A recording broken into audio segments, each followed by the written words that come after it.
Right, guys. Belgium beat Wales last night by 2 goals to 1. It was a victory which definitely was won in the first half by Belgium. They were just much the better side. Wales really struggled to get on the ball at all in the first half. In fact, I think it was just partly down to like the quality of players on the pitch, because you looked at Wales's lineup and they had players like Chris Mepham, Reece Norrington, Davis, who else do they have?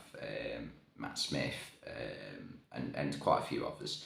And it just didn't really feel like a team that was full of quality. They had some good players, don't get me wrong: Brennan Johnson, Dan James, Kiefer Moore, and Nico Williams. Connor Roberts isn't bad either, but the overall quality just wasn't good enough. Whereas Belgium, Kevin De Bruyne just completely ran the show in the first half.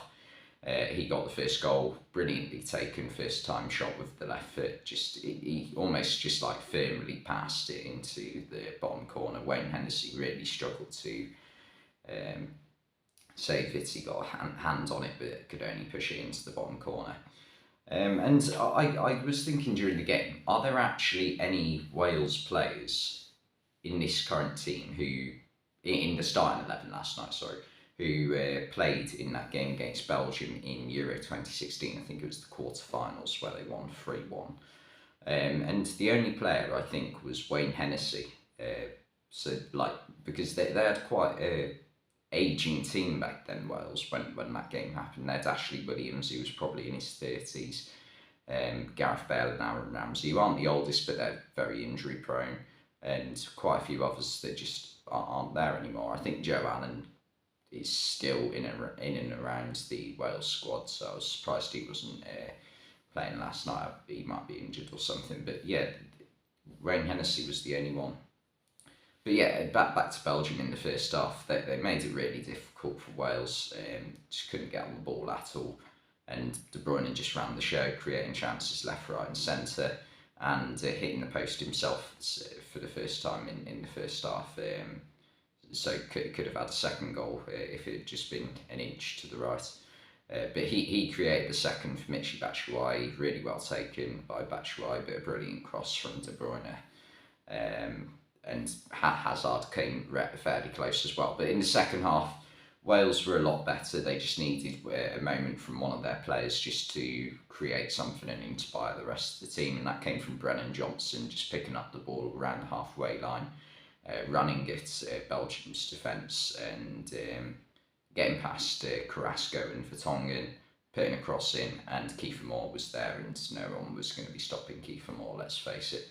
It was a really good play from Brennan Johnson, just to clip it to the back post, and Moore gets his head on it and makes it 2-1. And then Wales made a couple of subs, bringing on Gareth Bale for one of them, and you're thinking, right, now it's time for Wales to get the equaliser.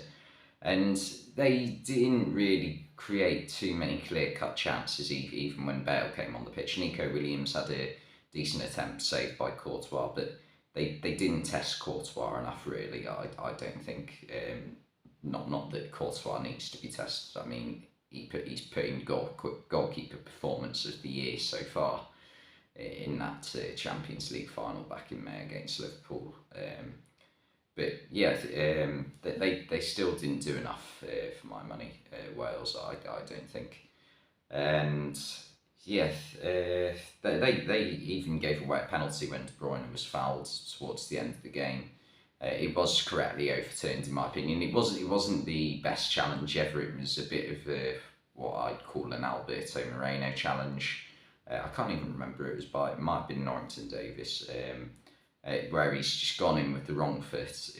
So he's sort of slid in with his right foot when and facing his back to the opponent, so he's just trying to get a nick on the ball or something. Whereas you're much likely to take a player down doing that. Whereas if he'd gone with his left foot, he could have like arced his body around the player and got the ball cleanly. But I think he did just about enough to get the ball before he tripped De Bruyne over. So it was correctly overturned, but it was still a very potentially clumsy challenge nonetheless, and quite lucky to get away with it without giving away a penalty. But yeah, Wales. I mean, they're not going to be too down about this. I mean, first World Cup in 64 years, I think. Is it 60? Yeah, 64 years, 1958. In, what is it, 2 months' time now. So, yeah, I don't think they're going to be too bothered by not going through in the Nations League. And it's quite a tough group as well, because in this group as well, uh, you've got Belgium, obviously, Holland, and Poland. Holland are obviously going to be a very good side, as well as Belgium. And Poland, they're sort of Wales's level, but again, they've got arguably the best striker in the world in their team. So yeah, that's no easy game whatsoever. And they've got some good players around, Lewandowski as well, Arkadiusz Milik, Zielinski, and many others. They have got a very good side, Poland. Um, so yeah, I don't think Wales will be too bothered about not getting to the semi-finals of the Nations League. But yeah, it was a good game to watch nonetheless. But Belgium played very well first half. Wales gave it a bit more of a go second half, but just couldn't quite do enough to create the chances they needed to get back into the game. And that's why it stayed 2-1 really. I think Wales, they just need a bit more quality in midfield, because for me, when I saw the lineup come out, it was a very uninspiring midfield. It was sort of a midfield that suggested, right, backs to the wall, we're just going to try and defend. And they haven't really got the level of defence needed to be able to do that either. I mean, I'm not trying to take aim at Chris McNamee, but he has conceded 9 goals in one game already this season. So, yes, it's not ideal. And even the fullbacks, if you look at Connor Roberts and Nico Williams, they're very good players, but they're not defensively minded fullbacks. Nico Williams plays week in, week out as a wing back for Nottingham Forest at the moment. So, and he's a right wing back, not a left back. So, yeah, that's a bit of a problem for them. But yeah, yeah, I think they could still maybe get through the group. Wales at the World Cup, to be honest. I don't think it's undoable. But anyway, thanks for watching this video, and I'll see you next time.